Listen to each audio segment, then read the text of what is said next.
Hi guys and welcome back to the Mighty Blues. It is the game review. Everton 1, Brentford 0 at Goodison Park. Apologies that the review is a couple of days late. As we mentioned yesterday, doing the play ratings, I've had a bit of a manic last couple of days. So we're doing the review today. Of course, a fantastic result for Everton last weekend. A unbelievable first half performance, not so great in the second half, but in the reality of the situation, it doesn't really matter, because all that matters at this stage in the season, and given Everton's current league position and obviously our previous couple of results, the 3 points is all that mattered on Saturday afternoon. And regardless of whether it was an unbelievable performance or regardless of whether it was a lucky 1-0 scraped win, which it wasn't either, but as I said, it doesn't really matter as long as we won the game of football. That's all that matters, and we did. It was a big 3 points, a 3 points that takes us out of the relegation zone, of course, and as I said, the 3 points that makes up for the disappointment, that we all felt after that draw with Nottingham Forest the week prior, and then obviously the defeat to Aston Villa the week prior to that as well.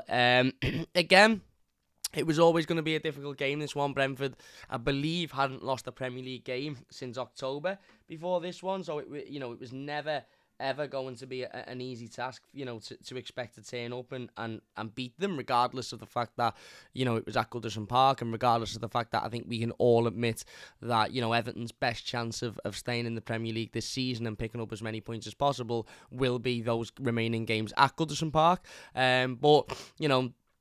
That didn't, by any sense of the imagination, guarantee that this one was going to be a win and guarantee that this one was going to be a positive result.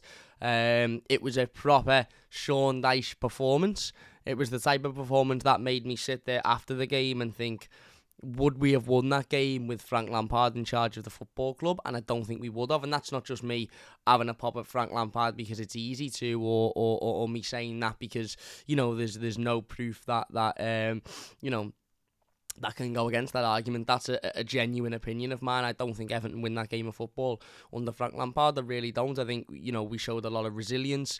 We showed a lot of togetherness. We showed a lot of structure. We showed a lot of compactness, especially in the midfield. The midfield was very, very compact. Even Amadou Onana, who of course played the entirety of the second half like he was in a championship boxing fight. He had one eye completely closed because of a collision in the first half, and he still managed to pick himself up. And whilst he wasn't great in the second half, and whilst he wasn't massively involved, he still played the majority of it and managed to, put a shift in for the team. I thought Abdoulaye Doucouré was fantastic. I thought Idrissa Gana Gueye was fantastic. And again, it was a really structured, tactical performance by Everton Football Club. A first half that could have easily seen Everton go in 2-3, 4-0 up. And, a second half which wasn't particularly great. I think we were a little bit more negative in the second half. And, ultimately, if this game had have ended 1-1, we'd be sitting here saying, why did we change in the second half? Why didn't we just go for the jugular and continue in the way that we ended the first half? But I suppose tactically and to ensure we won the game, that was the decision that the manager took, and it proved the right decision. Brentford had a spell in the second half where they were the better team. They were more in control of the ball. They had a couple of opportunities. Jordan Pickford makes a really, really good save at one point. Dwight McNeil clears one off the line at one point as well. But other than that, they didn't really have much going for them at the weekend, Brentford. Ivan Toney was kept particularly quiet. I thought Michael Keane and James Tarkowski did a brilliant job at doing that. And overall, it was a really, really, really deserved 3 points for Everton, and I really needed 3 points as well when you look at the context of the Premier League table. We sat here last week and I spoke quite, heavily about how disappointed I was with the draw at Nottingham Forest, and there was a lot of people that were trying to take the positives out of it and trying to look at it from the positive side of it's a point away from home and it was a point against a team that were in and around the same position as us. But I just couldn't see any positives out of dropping 2 points against a side that are really, really, really poor in Nottingham Forest, and emphasise the importance of this game against Brentford and the need to go out and get 3 points, especially considering the games that we've got coming up. We've got Chelsea away at the weekend, which is going to be immensely difficult, and then I think we've got Manchester United, and not long after that, Tottenham as well, not long after that. So the games we've got coming up, I'm not saying are games that are all outstanding defeats and we've got no chance in, because we know that Everton are known for picking up points in the games that you maybe don't expect them to pick up points in, even as recent as last season. And I remember beating Chelsea at home when nobody expected us to, beating Manchester United at home when nobody expected us to. Obviously, we beat Arsenal at home this season. We beat, Arsenal's second defeat of the season come to an Everton team that hadn't won a game since October, and that was in, early February. So, it's or mid-February, sorry. So, again, I'm not looking at the next 3 fixtures and saying we won't get a single point out of them, because we could quite easily get 3 points against Tottenham at Goodison with the crowd being on form, and we might nick something at Old Trafford, something at Stamford Bridge. But the point is that those next 3 games are incredibly difficult. So the emphasis really was on this game against Brentford to go out and win it, especially given the fact that we dropped points in the previous 2, and and that's what we did. 9 points for Sean Dyche since taking over as the Everton manager. He's matched Frank Lampard's record for this season already in just 6-7 weeks of becoming the Everton manager, which just shows how good of a job he is doing so far. And he really has. He's made us a lot stronger. He's made us a lot tighter at the back. He's made us a lot more tactically, astute, and there seems to be a much wider understanding amongst the players for how we need to play and tactically how we need to set up to get the best results. And of course, we got off to the best start. The team news comes out an hour before the game. We find out, of course, Ben Godfrey remains in his place at left back. Michael Keane keeps his place as well at centre back. A midfield 3 that we've seen a number of times since Sean Dyche come to the football club. And then, of course, a front 3 that became no surprise as well. No real surprises within the team news. I think there was maybe an air of optimism surrounding Dominic Calvert-Lewin and whether or not Dominic Calvert-Lewin would be available and as a part of the matchday squad. I won't lie, when I saw the team and I saw that he wasn't part of the matchday squad, it was absolutely no surprise whatsoever. And I'll be perfectly honest, if I see the team against Chelsea on Saturday and Dominic Calvert-Lewin isn't a part of the matchday squad, I won't be surprised with that either, because I'm just at this point with Dom now where, if he's there and he's on the bench or he's in the team, then great, it's a bonus. If he's not there, then, are we really expecting Dominic Calvert-Lewin to be there is what I'm trying to say. So, obviously the manager put his trust and his faith in the likes of Michael Keane and, Abdoulaye Doucouré again, despite his mistake against Nottingham Forest, and in that front 3 to go out there and try and, get something out of this game. And it worked. We got off to the absolute perfect start. 35 seconds into the game, I'd barely sat down next to me dad, and obviously Everton go 1-0 up. A really well worked goal. Often when teams score early on in the game, it can get overlooked because the general assumption is, well, it must have been a defensive error. It must have been a case of the opposition team haven't been, they haven't been concentrating, or they haven't quite woken up, or they haven't quite, fed themselves into the game. It's quite an often misconception that when you score early on, it's a big lucky long ball over the top and you catch the opposition sleeping a little bit. This wasn't. This was a really, really, really well worked goal from defensively. It got punted out by James Tarkowski. It went, up the line. Obviously, it falls. I think Damari Gray knocks it back, falls into Alex Iwobi. Alex Iwobi plays a wonderful, wonderful ball into Abdoulaye Doucouré. And I don't really know what's more impressive, the pass by Alex Iwobi into Doucouré or Doucouré's first touch, because Abdoulaye Doucouré's first touch is absolutely fantastic. He touches it with his inside of his foot. He completely kills the ball dead, and he waits for the overlap and run, and he receives that overlap and run from a player who, for me, has been absolutely faultless since Sean Dyche has come to the football club, and that is Dwight McNeil. And listen, Dwight McNeil gets an incredible amount of stick, and gets an incredible amount of stick on this channel in the comments section. I mean, I had people for months and months telling me to take him off the screen and get rid of him, and he's this and he's that and he's the other. And listen, I've always been a fan of Dwight McNeil, to be perfectly honest with you, and I've always felt like he's been a little bit of a scapegoat. Now, don't get me wrong, that's not me saying he hasn't had performances where he's been poor. He's had a lot of performances where he's been really poor. And again, do I think he is at the level that Everton needed to replace somebody like Richarlison, who of course left in the summer? No, I don't think he is, but I also don't think that's his fault, and I also don't think that he's a bad footballer. I think he is 100% a player that plays on confidence, and when he's not confident, I think he's pretty much useless in the side. But when he is confident, he very clearly has got something to offer, and he showed that since Sean Dyche has come into the football club. I think he's been brilliant, and this goal in itself just shows the confidence oozing through him at the moment. Would Dwight McNeil have took that shot 7 or 8 weeks ago under Frank Lampard? No, he wouldn't. He'd have tried to cut inside, he'd have tried to mess about with it, he'd have tried to look for the pass. He wouldn't have done that.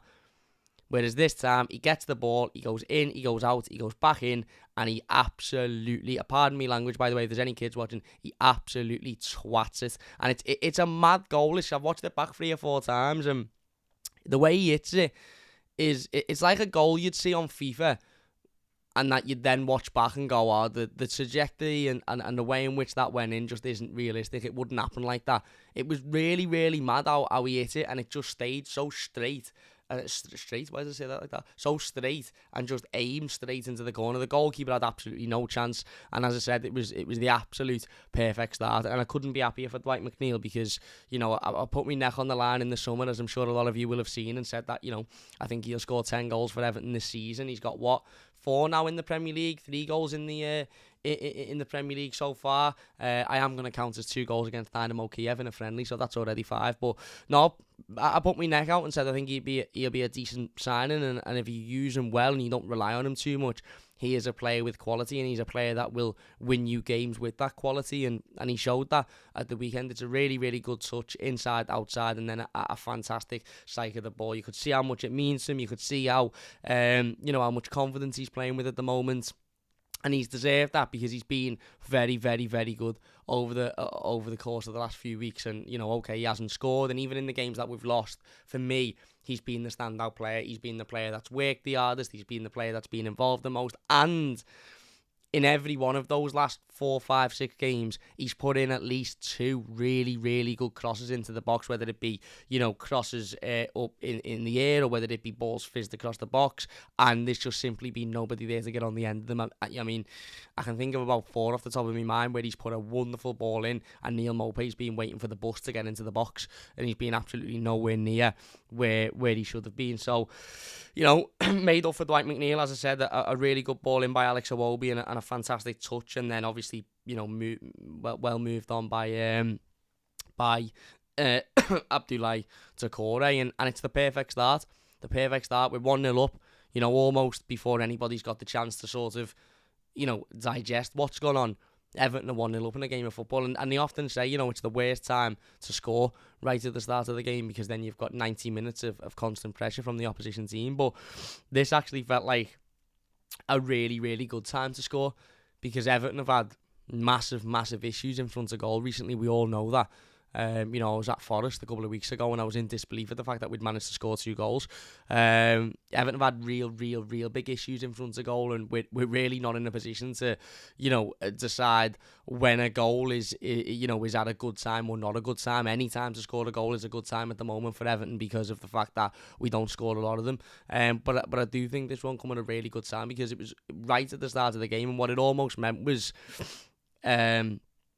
you know the old saying when you play football, and I'm sure Thomas Frank said this to his players, I'm sure the Brentford players adopted this, but you know the old saying when you play football, when you concede early, or, you know, you make a mistake and it goes in, and you sort of say, right, 0-0 lads, go again. You know, you go again. It was sort of like that, but Everton were 1-0 up. So even though the game then continued, and Everton was still really aggressive and really positive in that first half, it was nice having that fallback of we're winning this game as well.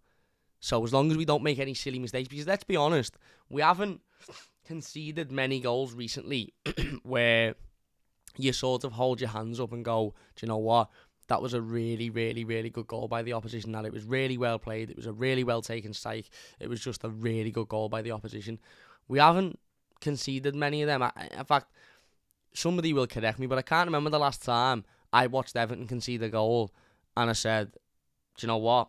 There's nothing really we can do about that. That's just a really, really well worked goal. The opposition team are just much better than what we are. I can't remember it. I really, really can't remember it. Every goal I can remember Everton conceding in recent weeks has come directly from a mistake, or has come from a lapse in concentration, or has come from, an avoidable situation, or come from, the last two in the Arsenal game was because the players had completely lost their heads.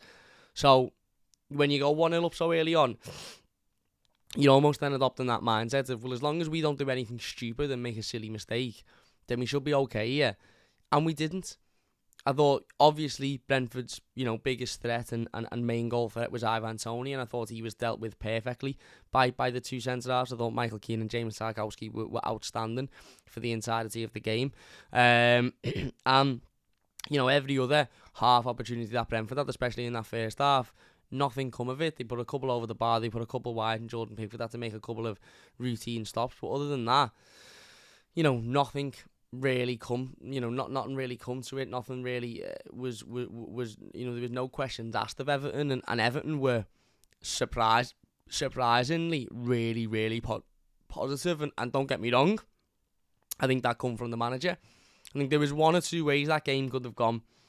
It could have been 90 minutes of sitting back and defending because we'd scored so early on, or it could have been, right, you've gone 1-0 up now, get at them, get at their throat, try and get a second, try and get a third, kill this game off. Now, obviously, I would have liked that sort of mentality to have continued into the second half. It didn't. We come out in the second half and it was very sort of reserved and a little bit more sort of defensive. But the first half, again, Everton could have gone in 2-3-0 comfortably. We scored the second goal that was wrongly disallowed, let's be honest.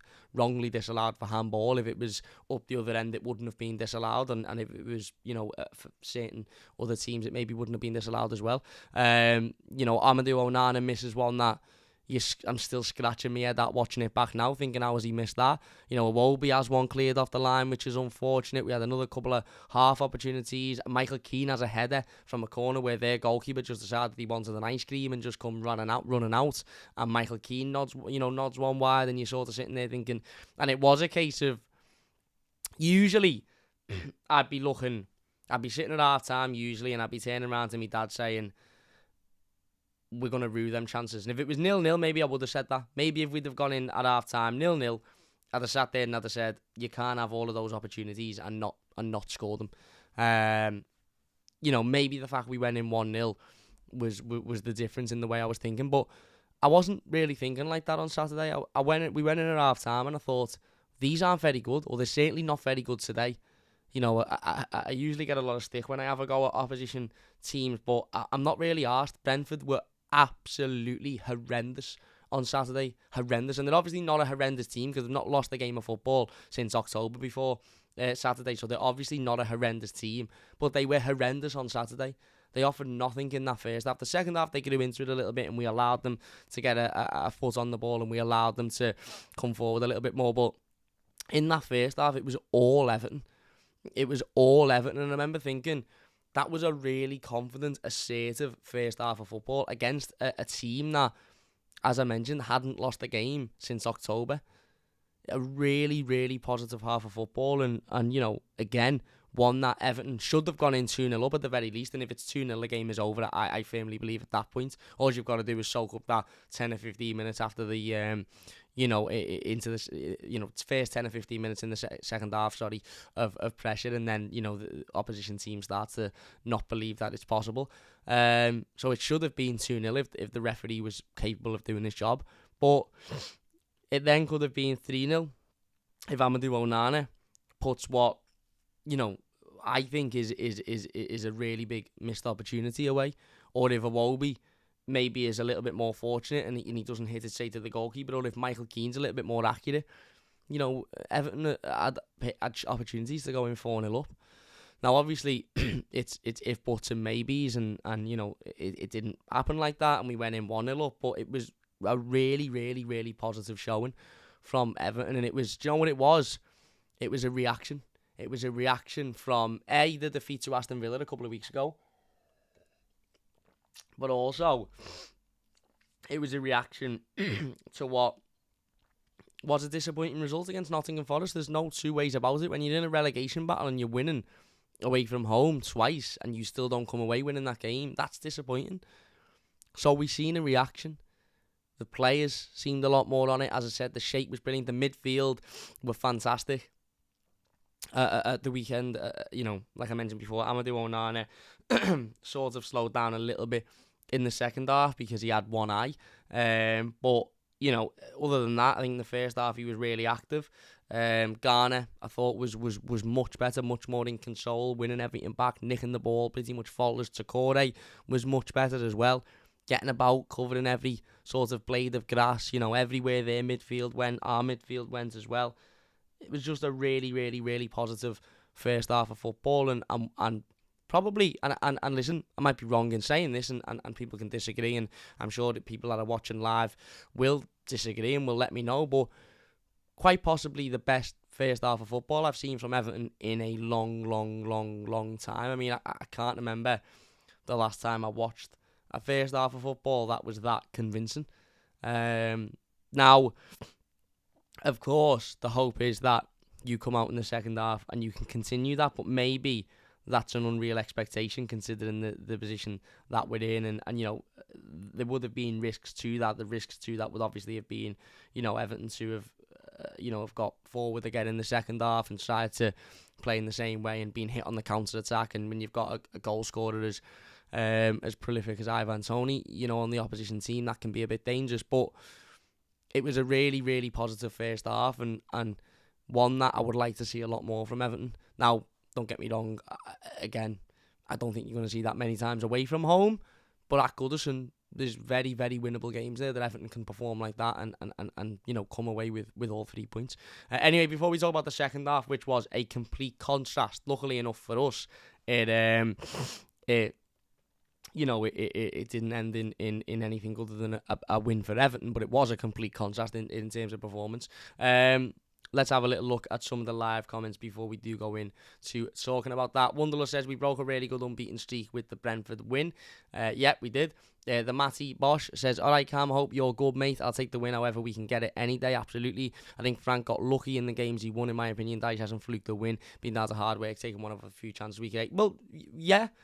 Really, really good point. Look, I'm not here to talk about Frank Lampard because ultimately he's... I know I brought him up. I'm aware I brought him up. I'm not having a go at your comment, but ultimately he's not the Everton manager anymore, and he showed that he wasn't good enough to be the Everton manager, and maybe he never was good enough to be the Everton manager. We were just all riding the fairy tale sort of Frank Lampard story because we A, wanted to, and B, needed to because of the position we were in last season. But I think that's a really, really good way of looking at things. Every game Everton have won under Sean Dyche hasn't necessarily been pretty, hasn't necessarily been, oh my God, look at how unbelievable that performance was. But they've been games where we have absolutely deserved to win, and we've grinded out, and we've gritted, and we've been nasty, and we've fought, and we've battled, and we've got in people's faces, and we've been compact, and we've been tactically astute. All of the above that, it comes with a really experienced Premier League manager, a Premier League manager that you might not necessarily enjoy the football all the time, and you might not necessarily be sitting there on the edge of your seat, thinking, oh my God, look at how amazing we are at footy, but you're getting results, and that's all that matters at the moment. I've just said at the start of the live stream, and I'll say it again, I don't care if Everton are absolutely shite for 95 minutes on Saturday against Chelsea. If on the 96th minute we fluke a goal and it comes off somebody's arse and we win the game 1-0, I don't care about the performances. Yes, we want to see good performances, and yes, we want to see progress, and yes, we want to see players working hard and playing hard. But when you are in a relegation battle in March, it's all about the points. It's all about winning those games. It's all about, ultimately coming away and being able to say, that was a good result today. Performance-wise, we can work on that and not let it happen again, but that was a good result today. And that is the be all and end all, and I think Sean Dyche is got that down to a T. 10 points from 7 games is notable given the contrast between those 7 games and the previous 20. Absolutely. Then 4 points back to back, mate. To make the points against Forest seem more important. I get it. And listen, I don't want to be negative, and I don't want to sit here and say, let's make what was a really, really good win against a difficult opponent a negative. What I would say is, imagine that was 6 points out of 6. Imagine Everton were, 3 points better, 2 points better off. I mean, if we'd have won that game against Forest, we'd be sitting on 27 points, and we would likely be above Wolves, maybe, not Crystal Palace because their goal difference is a lot better, but likely be above Wolves as well because their goal difference is only 1 minus, so that'd sit us in 13th position in the Premier League, above Nottingham Forest, which would drag Nottingham Forest back into it. But look, again, 4 points out of 2 games is not the not the worst thing in the world. And it is ultimately a massive, massive improvement on what Frank Lampard managed to get in his last 6 months of being the Everton manager. It was a really, really good performance. Matt says, how are Everton fans thinking of chances of staying up? I believe Dyche will keep you up, but you have a tough run of games coming up. Again, at the moment, because of last season and because of everything that happened last season, and the way in which it happened and the way in which we stayed up on the penultimate game of the season on that Thursday night at Goodison, I just refuse to even entertain the conversation, because a lot can happen. There's about 9 teams that could get relegated this season. I mean, let's have a look at it in the context. So, you've got the bottom 6, which Everton are a part of, that could go down. And then you've got Forest, who are only a point above Everton, Wolves, who are only 2 points above Everton, and Palace, who are only 2 points above Everton. Villa are lightly safe on 35 at this point. They're 8 points above 12. But from 12th to 20th, so 9 teams, sorry, my maths is absolutely shocking. 9 teams could go down this season without a shadow of a doubt. Bottom of the table have got 22 points. 12th have got 27 points. So that's only 5 points that separates bottom of the table and 12th. That's 2 wins, less than 2 wins. So I don't really want to even entertain whether I think Everton will stay up or whether I won't think Everton will stay up. I just hope Everton aren't one of the worst 3 out of those 9. And this win on the weekend, if we can keep performing like that and we can keep getting results like that, obviously we'll drag us out of it. But we've got to keep doing that, and that's ultimately the be all and end all, isn't it? We can't just say, if we keep, what a great win that was. We've got to keep doing it. We've got to keep it up. We've got to build on it, as the title says.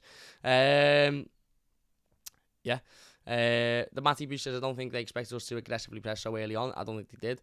And Carter says, Cam, have you seen that video pic with me bawling my eyes out? Yeah, mate, it's heartbreaking. Very, very, very emotional. And once again, just highlights how nice of a fella Jordan Pickford is. The Blue says, what's up, Chesty? What's happening, my mate? How you doing? So, yeah, as I said, a really, really positive first half. A really exciting first half, and a first half that I think a lot of Blues, don't get me wrong, I think that there was probably a lot of, and even in the back of my mind, even though, as I've just mentioned, I had a little bit of a different outlook on it, but even in the back of my mind, I think I was probably thinking, oh, fucking hell, are we gonna rue those opportunities that we missed? Are we gonna be sitting here in the second half thinking, shit, we should have taken at least 1 or 2 of them? But ultimately, we didn't need to, and as I said, it was a much more positive feeling for me at half time, considering we'd just gone out there against a decent side, and a side that have generally been really good in the Premier League recently, and they'd had absolutely nothing, and we should have been 2-0 up. Obviously, why would that happen? Why would the referee do his job? But we should have been 2-0 up. So yeah, we come out in the second half, and look, I was hoping that we'd see more of the same. I was hoping that we'd see, fast-flowing, progressive, attacking football, this, that, and the other. It, of course, was a little bit different to that. As I mentioned, it was a game of 2 halves in the sense that we were the attacker in the first half, and very much the attacker in the first half, and we were very much the defender in the second half. Now, of course, that has to do with the team talk that Thomas Frank would have given those Brentford players at half-time as well. Those Brentford players from about 5 minutes on were absolutely dreadful. Absolutely dreadful. And don't get me wrong, I'm not arsed because I'm an Evertonian, so I was made up. But from a neutral point of view, and I can't speak neutrally because I'm Evertonian, but just watching the game, they just looked lacklustre. They didn't really seem interested. They didn't really seem like they could be arsed. Ivan Toney was just walking around with, his hands in his metaphorical pockets. It was just a really lacklustre first half performance by them, and it was very clear that Thomas Frank had got them in at half time and give them a kick up the arse, as to say, and effectively said, what the fuck's that? That's not a performance of a team that haven't lost the game since October. So Brentford come out naturally in the second half with a bit more of a spring in the step. They were a bit quicker to the ball than they were in the first half. They were a bit more aggressive, a bit more assertive. And Everton handled that really, really, really well. And there was obviously a decision to maybe not be as forward thinking and as forward flowing. And don't get me wrong, don't get me wrong. I thought we still managed to get forward and we still managed to create a couple of half chances that we should have done better with, and that maybe on another day we would have done better with. But for the large part, Brentford had their spells. They had their 15 minutes, 10 minutes here, 15 minutes there, where they were in control of the ball. They were moving the ball forward. But even then, defensively, I thought we were really, really, really solid. I thought Seamus Coleman put in his best performance in a long time. And I mean a long time. I thought Seamus Coleman was absolutely fantastic at the weekend. I really, really did. I thought he got to everything. He made a headed clearance from a cross in the second half, which was just absolutely outstanding. A ball had come in, and he just threw his head in the way and headed it over the bar. And I remember just sitting there thinking, fucking hell, lad, that was unbelievable. He made another couple where he put a player on his arse because he was breaking fast, and he very clearly knew he couldn't keep up with the pace, so he just put him on his arse, which was exactly what he should have done. I thought Seamus was phenomenal, absolutely phenomenal at the weekend, as I thought Ben Godfrey was as well. Thought it was a really, really positive performance by Ben Godfrey, a lot better than the one against Nottingham Forest, and I didn't actually think he was too bad against Nottingham Forest, but he looked more comfortable, he looked a lot more match fit. I think I said this in the player ratings yesterday.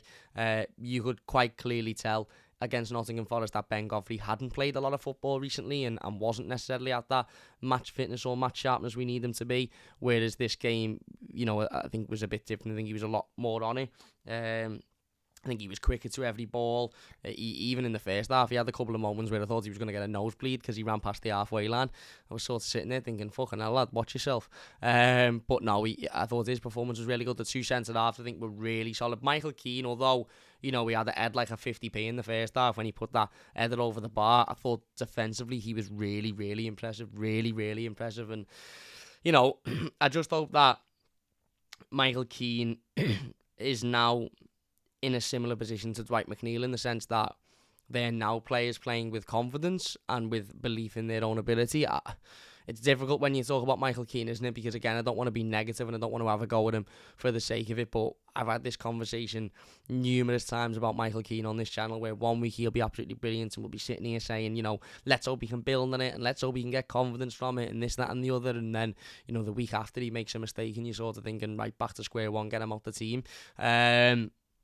So let's hope that isn't the case. He seems to be a lot more confident. He seems to be a lot more assured in himself. But as I said, I thought his performance was really, really solid at the weekend, as was Tarkowski, who was next to him. I think the pair of them together, they needed to be on the top of their game because ultimately, as I said, Brentford have got some good attacking players and some attacking players that can certainly hurt you, that can certainly cause you problems. And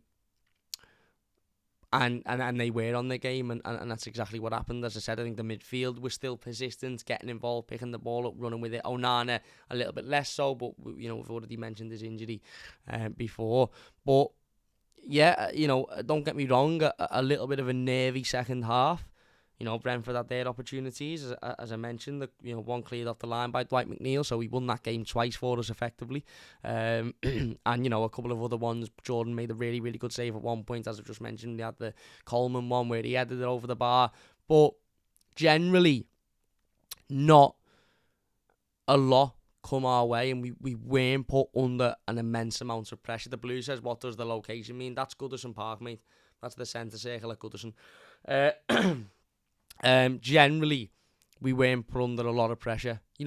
Again, a couple of saves you would expect Jordan to make, a couple of moments you would expect us to be able to deal with, but not an immense amount of pressure. Now, that doesn't mean that my heart wasn't in my arse for 45 minutes, because I knew how desperately we needed to win this game, and I knew how poor Brentford had been. So again, had we have not won this game, it would have been a very similar feeling to the game against Nottingham Forest, where we're sitting here saying it's 2 points dropped. But we didn't. Thankfully, we managed to see it out. We defended really well. We stayed compact. We stayed astute. The manager made a couple of changes. Fresh legs come on. Nothing really come off that. But, again, we managed to sort of nullify them and completely, effectively take everything out the game. And they brought a couple of positive substitutions on as well. He brought Josh De Silva on, and they brought another lad on as well. I can't remember his name. Their number 9, is it, who really caused us problems, picked the ball up and drove 2 or 3 times into the space, which caused us a bit of an issue. He brought Mikalenko back on, of course, who made a couple of good, interceptions and tackles in there as well. Bringing fresh legs on to shore that up. Went to a 5 at the back for the last 5 or 10 minutes just to shore things up as well. And, managed to come out with the win, and a big important win it was as well, and one that we really, really, really needed, as I said, given the performance, or the result, against Forest the week prior. It was never, ever, ever going to be anything other than a win needed on Saturday. And, don't get me wrong, there were moments in that second half where I was thinking, shit, this, you can sort of see what's going to happen, but it didn't, and that ultimately is down to the players and the work rate of the players and their ability to apply, the game plan in the correct manner. But it's also down to the manager to be able to set up in that way, and to be able to set up in a defensive manner to see games like that out, because, the week prior we couldn't see it out, and it was disappointing, and we were never going to be able to do that again. But we didn't need to, because we saw the game out. We won the game, and it was a really, really, really big 3 points. And we move on now to Chelsea. Let's hope we can build on this. Look, Chelsea at Stamford Bridge is always a twat of a fixture, if you don't mind me saying. But, if you can get a point out of it, Chelsea haven't been on great form recently. I know they won last weekend, but they haven't been on great form recently. If you can get a point out of it, then all of a sudden things are looking a lot brighter. So, yeah, big win. Important one. And one that we thoroughly deserved as well. We are going to leave it there. If you have enjoyed it, please do leave a like. If you are new to the channel, don't forget to subscribe as well. We will be back over the course of the next couple of days, so don't forget to look out for those. If you're watching as a YouTube video, leave your thoughts down below, and if you're watching as a live stream, massive thank you to everybody for getting involved. But anyway, that's going to do it. Big thank you all for watching. Leave a like if you've enjoyed it, subscribe if you're new, and we'll see you later.